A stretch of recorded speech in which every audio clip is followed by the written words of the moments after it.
So I'm sure many of you have loaded up Roblox looking for something new to play, but I'm sure you can't help but notice the same games from last month still on the front page, leaving you with nothing new to play. Obviously, when there is nothing new to play, you get bored and play something off the platform. Let's say you take a 2-month break, and when you come back, the only new game on the front page is fucking Souls RNG. If it isn't obvious already, Roblox is going through a severe drought, and it's only been getting worse thanks to Souls RNG infecting the front page with its simplistic, unoriginal, and addictive formula. Roblox has now become a free cash method, with copy and paste games blowing up everywhere. So how did we get to this point?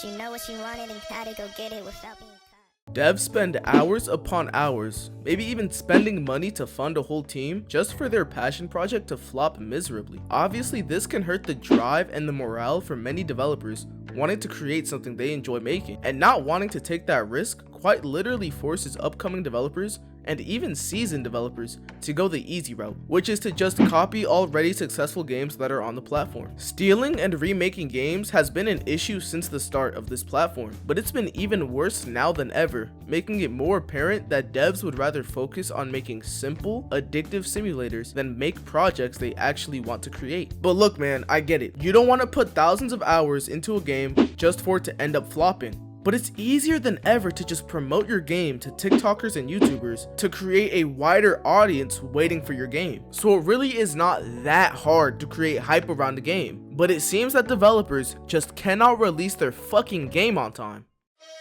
She know what she wanted and had to go get it without being caught. We've seen many games that showed great promise begin to generate crazy hype around them just to never follow through with the promised release date. When was the last time you heard the name Emblem Tales? The game that was supposed to drop in February of 2022 just to never release due to bugs? How about Anime Legends? That game was also supposed to release sometime around 2022. To this day, I still have no clue what they're doing with the game. Pocket Anime also had a promised 2023 release, which clearly was not met as well. If you notice the pattern by now, you can tell that these release dates are causing problems. I assume these problems can be one of two things: the game not being finished, but devs assuming they can patch it up within the amount of time they gave themselves, which can lead to overworking, stress, and burnout, or they actually have a finished product just for it to not be thoroughly tested and end up way too buggy for a public release. Every time this happens, I always ask myself the same question: if the release date was pushed back for so long just for it to not be ready after 2 years of development, what were you going to deliver? Planning and time management is literally spawn killing most of these games from releasing. This issue is so easily solved by just not giving a release date until the game is thoroughly tested